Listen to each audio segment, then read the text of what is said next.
seekor binatang tunggangan yang bersayap. Bentuknya seperti kuda.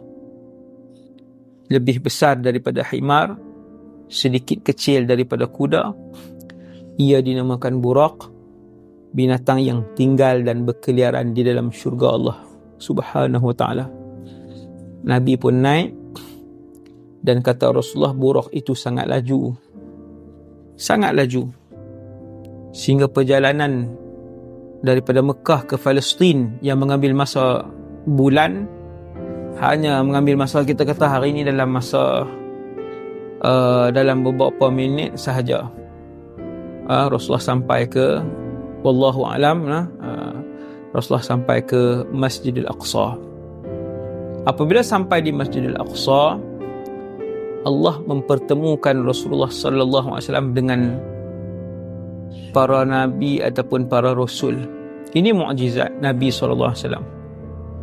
Nabi tengok semua para rasul. Sebahagian Nabi kenal dan banyaknya Nabi tak kenal daripada para rasul itu. Buktinya bila Nabi tengok Nabi Ibrahim di langit ketujuh, Nabi tak kenal siapa Ibrahim alaihissalam. Nabi tak kenal muka sebab tak pernah tengok.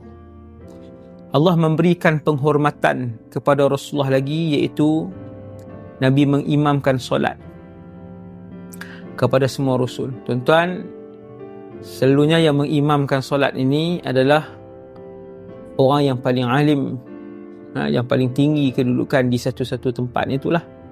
Maka beliaulah yang akan mengimamkan solat.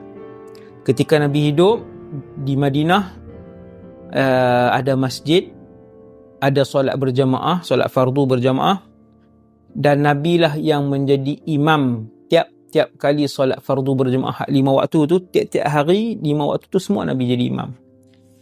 Itulah pemimpin yang sebenar, murabbi yang sebenar, Rasulullah sallallahu alaihi wasallam.